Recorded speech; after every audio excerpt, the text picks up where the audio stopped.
वज़ीर आज़म इमरान खान दे दौरा चीन दे दौरान बीजिंग विच वज़ीर आज़म पाकिस्तान इमरान खान दी मुलाकात चीनी वज़ीर आज़म ली की क्योंग नाल होई, जिहदे विच वफूद दी सतह ते मुज़ाकरात होए। पाकिस्तानी वफद दी क़यादत वज़ीर आज़म इमरान खान ने कीती। पाकिस्तानी वफद विच वज़ीर खारजा शाह महमूद कुरैशी, वज़ीर खजाना असद उमर, खुसरू बख्तियार, शेख रशीद ते अली जैदी शामिल सन। मुज़ाकरात विच दो तरफा ताल्लुकात, इलाकाई ते बैनुल कौमी अमूर ते सी पैक समेत दूजे अहम मामलियां ते तफसीली गलबात हुई।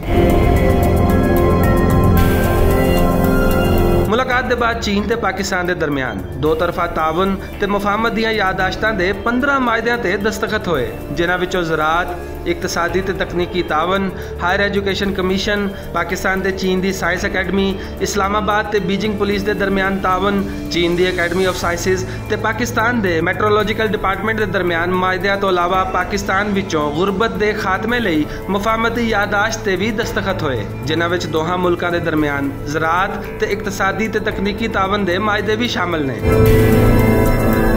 यही वो विजन है जिन्हों नवा पाकिस्तान आख्या जाता है, जिहदे विच किकबैक्स या कमीशन कमान लई वड्डे वड्डे मनसूबे नहीं बल्कि अहम अदारियां दे एक दूजे नाल मिल के चलन दे मनसूबे कीते जा रहे हैं, जिन्हां दी मदद नाल पाकिस्तानी इदारे भी नवी टैक्नोलॉजी तो उस तरह ही इस्तेफादा कर सकणगे जिवें चीन कर रहा है।